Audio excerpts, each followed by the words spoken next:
No ar, mais um Começo de Conversa, um programa de entrevista diferente, um bate-papo franco, aberto, sem censura. A maçonaria é uma instituição essencialmente filosófica, filantrópica, educativa e progressista. Seu lema liberdade, igualdade, fraternidade se constitui de um grupo de palavras que exprimem as aspirações teóricas dos maçons. Se atingidas, levariam a um alto grau de aperfeiçoamento. A ordem trabalha para o melhoramento intelectual, moral e social da humanidade. Seu objetivo é a investigação da verdade, o exame da moral e a prática das virtudes. É também baseada na ciência, na justiça e no trabalho. Ciência para esclarecer os espíritos e elevá-los. Justiça para equilibrar e enaltecer as relações humanas. E trabalho por meio do qual os homens se dignificam e se tornam, de certa forma, independentes.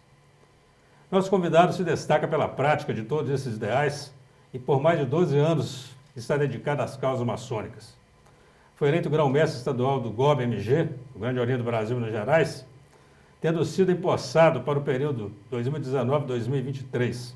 Atua na Ordem Maçônica desde 2008, com passagens de destaque por seus mais variados setores. É membro da Academia Maçônica de Letras do Leste de Minas, palestrante de diversos temas maçônicos e ocupa o grau filosófico de número 29. Quer saber de quem se trata e tudo sobre esse entrevistado especial, tanto no que se refere à Ordem Maçônica, quanto no que se diz respeito a todas as outras atividades que ele se destaca? Então se liga no nosso programa de hoje, que mais uma vez está imperdível. O Começo de Conversa volta daqui a pouco. Já, já.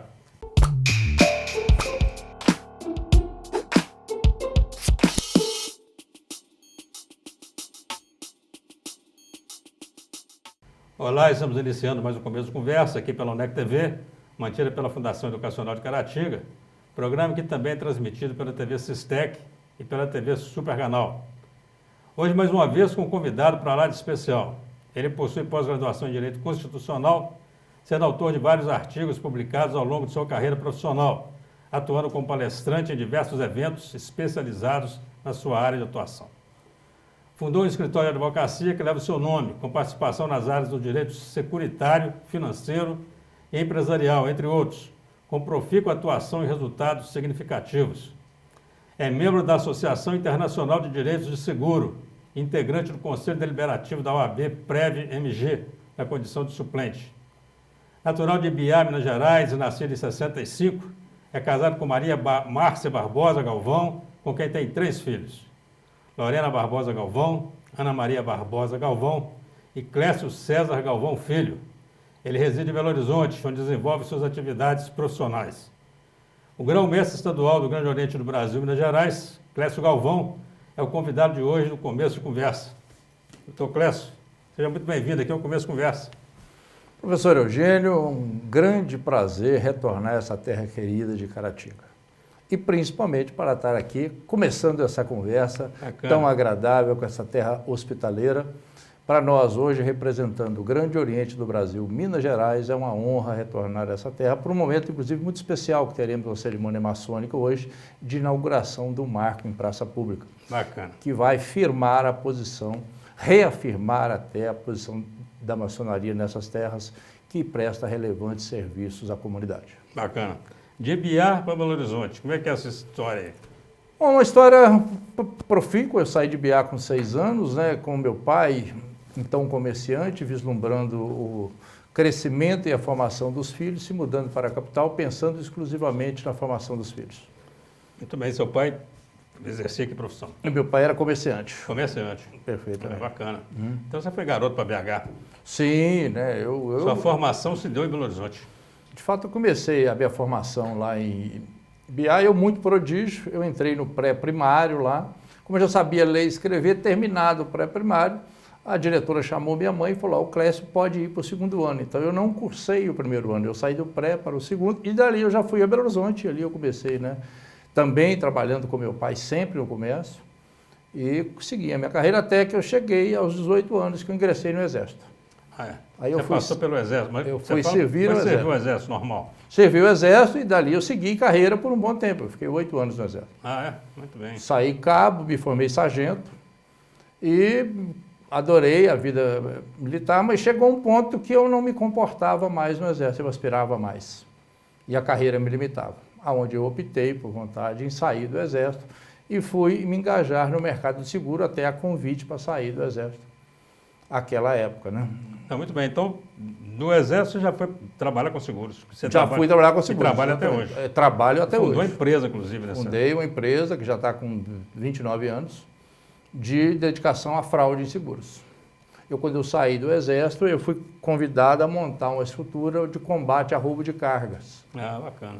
E trabalhei, inclusive, muito aqui na região de Caratinga. A 116 é um grande ramal de escoamento de cargas e temos aqui uma área de incidência, né, pela rodovia em si, de muito roubo de carga.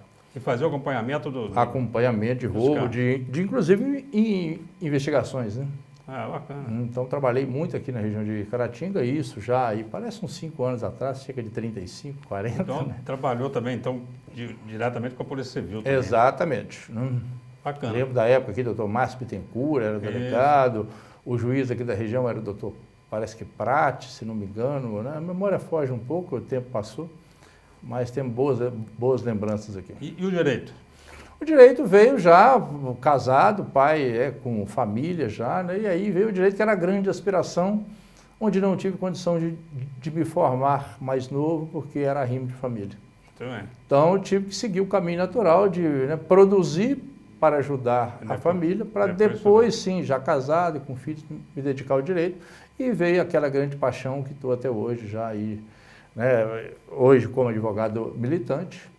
É a grande paixão da minha vida. Se tem alguém que faz aquele que gosta, sou eu, porque eu sou apaixonado pelo direito. Bacana. E você tem um escritório que leva o seu nome? Sim. E atua em quais áreas do direito? O escritório nasceu, e hoje ele é especializado em direito securitário, até pelo meu braço de seguros há mais de 30 anos, mas o escritório é polivalente, atende direito empresarial, trabalhista, familiar. Temos uma equipe muito forte, aguerrida e competente, né, que nos permite atuar em várias áreas. Bacana. Maçonaria, vamos lá. Seu ingresso na maçonaria. Pai maçom, alguém maçom na família? Como é que, normalmente é assim, né? Você tem alguém que sai te levando pelo braço, né? É o seu caso, não? Não é o meu caso, professor. Eu tinha recebido vários convites ao longo do tempo, mas para ser maçom, para se engajar na maçonaria tem época. E a gente tem que entender o momento certo de ingressar na ordem. E hoje, como grão-mestre, eu sinto isso, né? E eu tive um momento certo. Eu recusei vários convites, até que chegou o momento que eu podia me dedicar.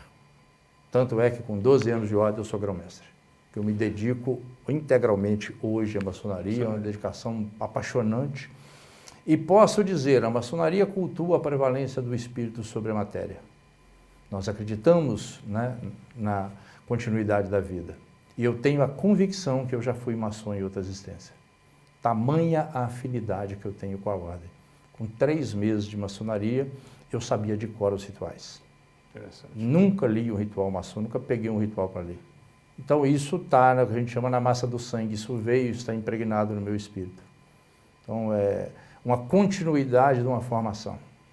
Nessa prevalência do espírito, nessa longa jornada da eternidade, que vamos continuar aqui experimentando, aprendendo e cultuando novos ensinamentos. Isso aí. Você começou em qual loja? Eu sou membro da minha loja mãe até hoje, a loja General José Maria Moreira Guimarães, 0562, do Oriente de Belo Horizonte, uma loja centenária, que completa agora no dia 27, 124 anos, a loja mais antiga do que Belo Horizonte, uma loja que foi fundada pelos pedreiros italianos que vieram ajudar a construir a nova capital. Então é uma loja que tem uma história muito profícua, né? 124 ininterruptos de atividade, que eu tive a honra de presidir, inclusive, que realmente traz para a gente uma história, né, que se confunde com Belo Horizonte. A loja até 1930 só se professava o idioma italiano. É uma loja que tem uma história que guardava, ou guarda ainda, um objeto que pertenceu a Dom Pedro. Sim, nós somos depositário, né? O Grande Oriente do Brasil completará 200 anos agora em 2022. E em 1822, a primeira loja fora do Rio de Janeiro a se filiar ao Grande Oriente do Brasil foi a loja Mineiros Reunidos de Ouro Preto. E ela manda uma carta para o Rio de Janeiro, isso consta inclusive da 4ª ata do Grande Oriente do Brasil, é concedida a filiação e Dom Pedro I, enquanto grão-mestre, encaminha para a loja um presente, a espada de juramentos. Bacana, Essa hein? espada foi doada para a nossa loja, a passiva da loja, em 1941. Está hoje guardada, né, exposta no Templo Nobre do Grande Oriente do Brasil, Minas Gerais. É uma relíquia histórica, com seus 200 anos, tem um valor significativo muito grande para nós, né? Não por somente ter sido doada por Dom Pedro, mas por ter sido preservada ao longo desses 200 anos. Com certeza. E na sua loja você ocupou outros cargos? Foi venerável? Chegou a Foi, ser venerável da loja? ser venerável, ocupei todos os cargos É. possíveis em loja, sempre muito prodígio e dedicado, né? Então é um caminho natural. Fui secretário, fui orador, depois venerável mestre, fui ser deputado estadual junto a Pael depois e em seguida grão-mestre. Bacana. É uma trajetória muito bonita, rápida e muito bonita e com muito movimento. E de alguém apaixonado pela Que bom. ordem. E é bom isso, né, quando você faz alguma coisa que você gosta de fazer, porque acaba fazendo bem feito, Sim. faz com amor, né? O Clécio, a conversa está boa, vamos fazer um rápido intervalo. Vamos para o nosso primeiro intervalo. Na volta seguiremos o nosso bate-papo aqui com o Clécio Galvão, grão-mestre do GOB MG. Não sai daí, nós voltamos já já.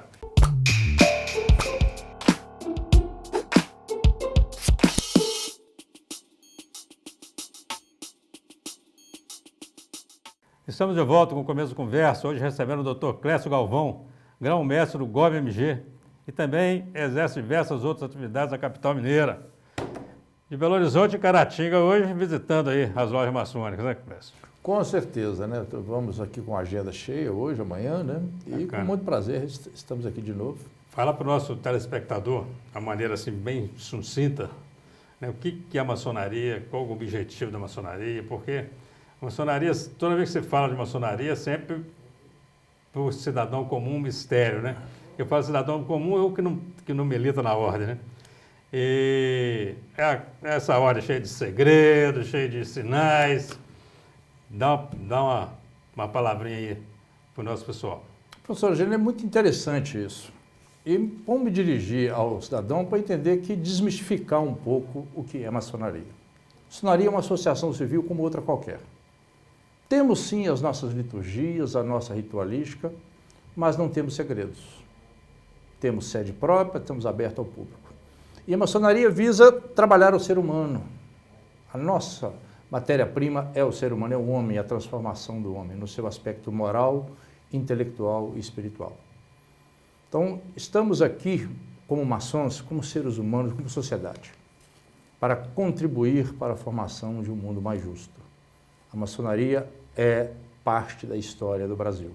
Esteve presente em todos os acontecimentos históricos. Por quê? Somos a sociedade.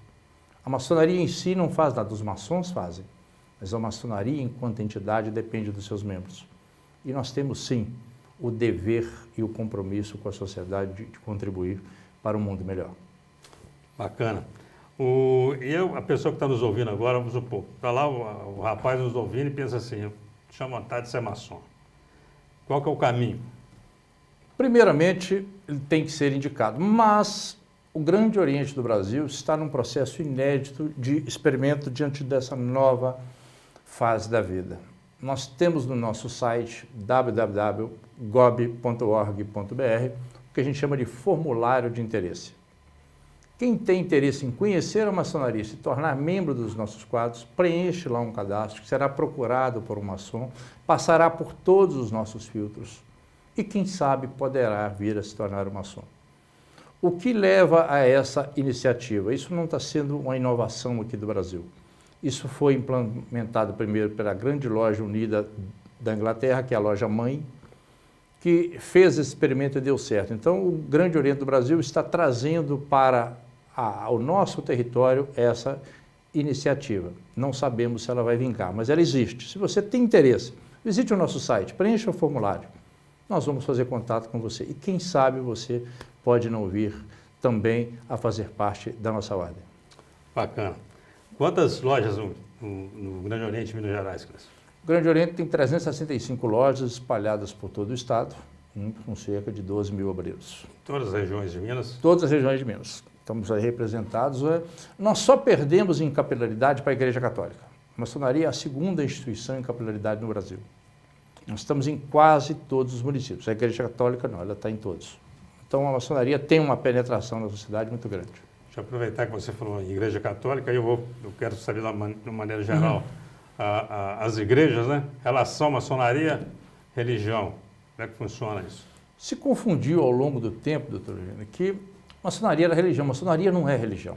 Nós acolhemos em nossos quadros todas as vertentes políticas, religiosas e étnicas.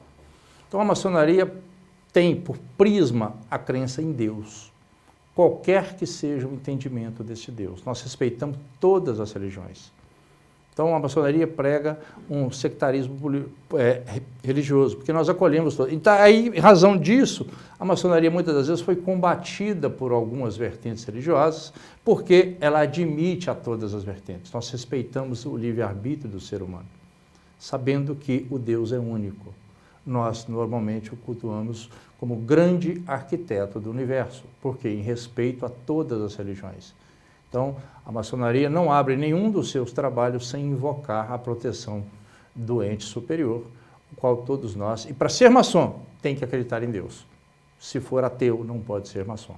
Então, religião para nós não discutimos, convivemos harmonicamente, como convivemos com todas as vertentes políticas e todas as etnias. É interessante que você pega a campanha da fraternidade, por exemplo, desse ano, é uma campanha da fraternidade ecumênica. Então, assim, tem da Igreja Católica com participação de outras igrejas, as igrejas evangélicas principalmente. Numa busca desse entendimento entre as religiões. Que a maçonaria, na verdade, de uma certa forma, já busca há muitos anos, né? Porque desde que nasceu, porque já nasceu com esse princípio de que você tem que acreditar em Deus. Para nós, você só não pode ser ateu.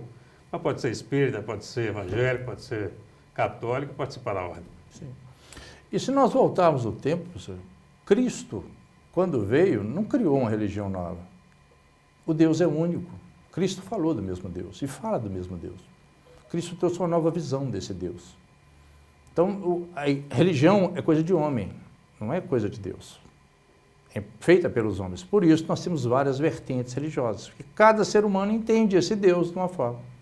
Mas eu gostaria muito aqui de reafirmar o ensinamento de Cristo. Cristo resumiu tudo. Amai a Deus sobre todas as coisas e ao próximo como a ti mesmo. Todo o fundamento religioso pauta nisso, qualquer que seja a vertente. Mas os homens deturparam isso. E a gente, se entender até essa campanha ecumênica hoje, a campanha da fraternidade, talvez seja fruto de uma aproximação com Deus. Nós precisamos deixar de lado essas vertentes de entendimento e entender que o Deus é único. Deus de uma religião não é melhor do que de outra. É o mesmo Deus. É o Deus de amor, Deus de paixão, Deus de compaixão, Deus de misericórdia. Deus que vela por nós. Mas nos deu o livre-arbítrio para que possamos viver e experimentar aquilo que bem entendemos, sabendo da lei de causa e efeito. Deus não pune ninguém. Nós nos punimos diariamente. Se nós entendemos Deus na sua magnitude, nós colocamos em xeque um dogma do inferno. Deus ser misericordioso e bondoso, haveria inferno? Se Ele é perdão? É a reflexão que a gente deixa sobre religião, você sem entrar no mérito aqui de debate, mas constatando que o Deus é único. Até porque, assim, a hora que o homem entra com o entendimento dele, ele costuma atrapalhar pela própria religião.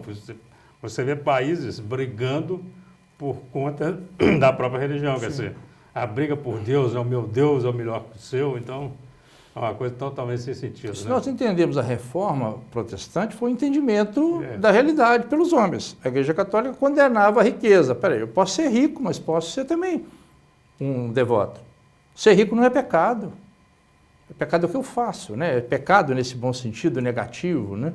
Então nós temos que entender que religião é coisa dos homens, tanto é que nós temos hoje uma pluralidade de religiões e é permitida. Nós vivemos num país aqui que abrir religião, qualquer um pode abrir uma religião.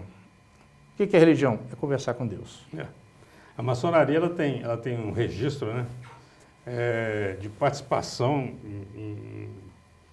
em eventos históricos, né, no Brasil e do mundo, né? E a maçonaria hoje, quer dizer, qual que é uma bandeira hoje? A maçonaria tem uma bandeira? Tem. A maçonaria hoje, nós estamos inclusive numa vertente nova de maçonaria, né? Até então a gente via a maçonaria especulativa, porque nós tivemos a maçonaria primitiva, depois uma maçonaria operativa, que foi exercida efetivamente pelos pedreiros na Idade Média, na Renascença, com as guildas, as corporações de ofício. Depois, a partir de 1717, com a fundação da Grande Loja de Londres, que deu vida à maçonaria, que admitiu membros fora dos ofícios, nós iniciamos a era da maçonaria especulativa e hoje nós entramos naquilo que nós estamos falando de maçonaria executiva, maçonaria que faz. Então, todas as nossas lojas estão voltadas para a sociedade, para atendimento à sociedade e prestação de serviço. Então, é uma nova maçonaria, aquela maçonaria que saiu desse templo de segredo, de misticismo e de ocultismo. Então, a maçonaria é composta por homens da sociedade que têm o dever e a responsabilidade de prestar serviço à sociedade. Nesse período de pandemia, nós já estamos aí 1 ano e meio, pelo menos, né, de pandemia e com alguns períodos de muita restrição, inclusive em termos de aglomeração, né? A maçonaria funcionou, continuou funcionando normalmente, parou? Não, muito pelo contrário. Deu um intervalo? Como é que funciona isso? Muito pelo contrário, professor. Ontem eu ainda dei uma palestra, e nós vivenciamos um novo mundo. O novo normal. Nós hoje estamos no mundo digital. Ontem eu ainda falava isso, nunca se viveu tanto maçonaria como nesse último ano e meio. Nós temos lives todos os dias dos temas mais variados. Então, o conhecimento maçônico, a cultura maçônica foi aspargida entre os nossos membros de uma forma muito significativa. Nós deixamos de nos reunir fisicamente, até por imposições sanitárias, mas a maçonaria está viva, pujante, crescendo, se expandindo e cada vez mais assumindo o seu papel na sociedade. Bacana. Vamos fazer um rápido intervalo. A conversa com o Clécio Galvão está sensacional, não sai daí. Uma pausa rapidinho, nós voltamos já já.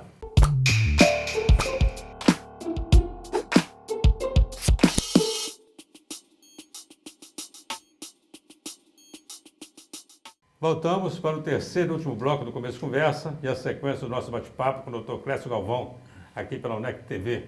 Ele que é grão-mestre do GOB MG, que também mantém um escritório de advocacia na capital mineira. Dr. Clécio, vamos lá.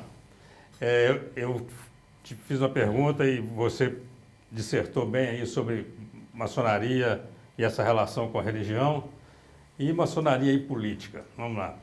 Política, a gente sabe, política é uma coisa boa e necessária, mas o Brasil transformou esse conceito em algo que ficou ruim, né? Como que a maçonaria enxerga e lida com a política? Professor Eugênio, política é a arma do maçom. Se nós temos uma arma, é a arma do maçom e do cidadão. Através da política que nós vamos mudar a realidade. A maçonaria não debate política partidária, mas o maçom que não é político, ele não é um verdadeiro maçom. A política está no DNA do maçom. A maçonaria participou de todos os movimentos políticos da história desse país, através dos seus membros. Então, nós temos sim o direito e o dever de debater política dentro das nossas lojas, estamos incentivando cada dia mais que assim se faça. Não debater o político, debater o senhor prefeito, mas debater saúde, educação, segurança. Porque nós temos em nossos quadros uma elite da sociedade intelectual, operante, competente e com vontade de servir a sociedade. Então, não é justo que estejamos recolhidos em nossos tempos sem participar do processo democrático e de construção de uma sociedade mais justa e fraterna. Então, devemos sim falar de política, não discutimos política partidária. Nem porque ideologia. Nós acolhemos em nossas colunas todas as vertentes políticas e ainda conseguimos chamar o outro de irmão. Hoje, nessa polarização direita e esquerda, são inimigos mortais. Ninguém se concebe chamar o outro de irmão. E, lamentavelmente, o modelo político brasileiro atual permite que surjam lideranças e não líderes. Líder é o que caminha no centro, que consegue conversar com os dois lados. Hoje nós temos líderes de extrema esquerda, extrema direita e o país patinando. Nós precisamos construir um modelo de líderes que caminha pelo centro, que leva a sociedade para frente, principalmente no momento de pandemia. Nós tínhamos que estar conversando mais, convergindo mais para superarmos coletivamente e não nos dividindo. Entender que o inimigo é comum, né? É o vírus, né? E eu, quando fui fazer a sua apresentação, eu falei ali de ciência e de como que a maçonaria respeita e acredita na ciência, né? Eu quero aproveitar esse tempo de pandemia para falar sobre isso, porque no Brasil você tem vertente de todo jeito, né? Tem todo tipo de pensamento. Você vai do negacionista, o cara também que exagera e que você não deixa você colocar a cabeça fora da janela se precisar. E o que acredita na vacina, o que não acredita na vacina, o que nega a ciência o tempo todo. Eu devo imaginar que a maçonaria em relação à ciência é fechada. Quer dizer, acredita na ciência, precisa da ciência e é a ciência mesmo que vai nos livrar desse vírus. Piamente, professor, a ciência é a base de todo conhecimento. Então, nós temos que respeitar aqueles que dedicam seu tempo na produção desse conhecimento para que a gente possa melhorar as nossas vidas. Não dá para se discutir com a ciência. A ciência é empírica, ela traz para a gente resultados empíricos. Então, eu não posso aqui questionar a ciência. Quem sou eu para isso? O que eu lamento muito, como cidadão, não só como grão-mestre, mas como cidadão, é que a gente está perdido com tanta desinformação. A sociedade não sabe em quem acreditar. Isso é muito ruim, porque a gente fica perdido. Para que lado que eu vou? Eu vou vacinar, não vou vacinar? Uma vertente fala que toma vacina, outra que não fala. O importante é que devemos vacinar, devemos manter as medidas de prevenção. Isolamento social, afastamento social, higienização constante, uso de máscara. Mesmo se você vacinou. Nós não podemos abrir mão da segurança do outro. A máscara, por incrível que pareça, é um exemplo de cuidar do outro. Eu uso a máscara não é para me proteger, é para proteger o outro do meu contágio. Então a gente precisa entender isso, tem que ser passado de uma forma muito transparente para a sociedade. Mas, lamentavelmente, a politização da pandemia trouxe isso que a gente está vendo. Infelizmente, nós não estamos conseguindo superar um momento tão delicado desse com menos transtornos. Se politizou e aí a coisa sai do controle da ciência. Em Minas Gerais nós temos o Grande Oriente do Brasil, temos as grandes lojas, Sim. São essas duas potências? Não, nós temos três potências segulares, ou seja, o Grande Oriente do Brasil é a célula, é a árvore da árvore genealógica da maçonaria, é o tronco principal. É o primeiro. É o primeiro. Depois nós tivemos com um movimento de 1927, a criação das grandes lojas, e depois, em 73, a criação dos grandes orientes independentes, que convivem harmonicamente entre si, como a maçonaria regular brasileira. Conversam bem, se entendem? Sim, nós temos hoje plena sinergia entre todas as três obediências regulares, e é importante usar esse momento para a gente alertar a população.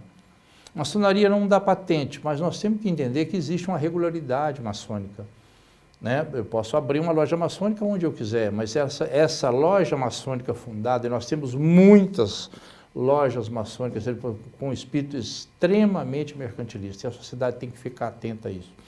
Se for convidado para entrar na maçonaria, pesquise para onde você está indo, para você não cair no conto do vigário. Tem muito estelionatário aplicando golpes, utilizando a principiologia da maçonaria como pano de fundo. E nós abominamos isso. Bacana. Aproveitando aqui até a sua facilidade, a sua didática, né? Bacana aí para conversar com o pessoal. E quando fala deputado estadual maçônico, quem não é da ordem, falando que trem de maluco, isso aparecendo no Congresso Nacional, né? É meio que parecido mesmo, né, essa estrutura. Na verdade, professor Gil, né, quando se instituiu a República no Brasil, Deodoro era maçom e todo o primeiro ministério maçom. O Estado brasileiro adotou a estrutura da maçonaria. A maçonaria já adotava a tripartição de poderes, independentes e harmônicos entre si. Então, nós temos a nossa estrutura, vamos dizer, do Grande Oriente do Brasil federativa, vamos pegar o estadual. O nosso cargo hoje de grão-mestre estadual seria equiparado ao governador de Estado. Nós temos uma Assembleia Estadual Legislativa, uma Câmara Legislativa, temos um Tribunal de Justiça Estadual e no Poder Central em Brasília temos uma Assembleia Federal Legislativa, temos os poderes superiores do Judiciário, o Superior Tribunal de Justiça, o Supremo Tribunal Federal Maçônico, temos o Ministério Público, que é o nosso fiscal da lei, ou seja, na verdade, o Estado que copiou a maçonaria. Então, o que o Estado utiliza como estrutura de mandamento estatal é a estrutura que a maçonaria já utilizava antes de se implantar a República. Bacana. A gente vê que nessa distribuição, quando você olha para o poder público, né, você vê que tem muita confusão, os governadores não se dão muito bem, e o governador que gosta do presidente, o presidente da maçonaria é o grão-mestre, é o soberano, né, grão-mestre.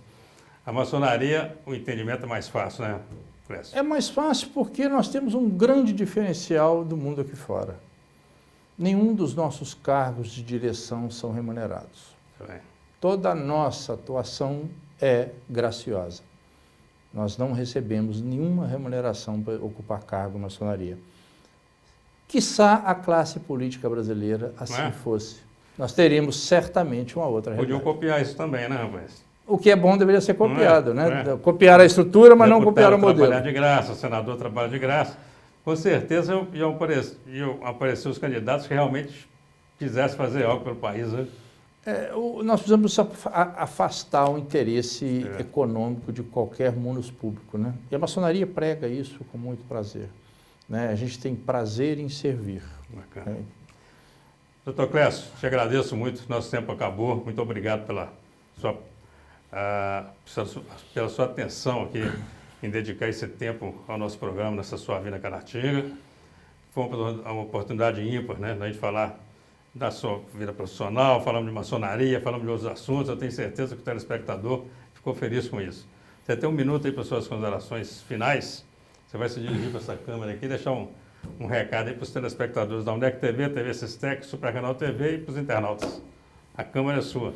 Professor, amigo e irmão Eugênio Maria Gomes, é um prazer enorme retornar aqui a essa casa. Eu queria me dirigir a você, telespectador, justamente para reforçar a ciência. A pandemia está aí.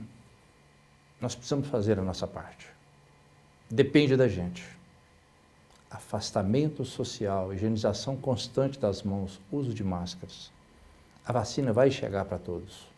E nós vamos voltar à normalidade. Nunca como antes, mas vamos voltar à normalidade. Concitamos a todos, nos ajudem a frear a pandemia.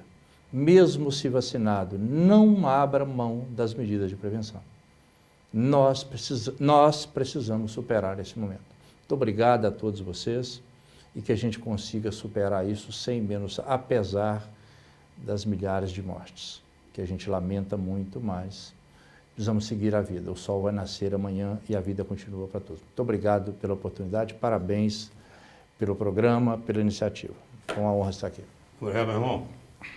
O Começo Conversa de hoje vai ficando por aqui. Agradeço ao Dr. Clécio Galvão pela presença no nosso programa e a todos vocês que nos acompanharam. Um forte abraço, fique com Deus e até a próxima.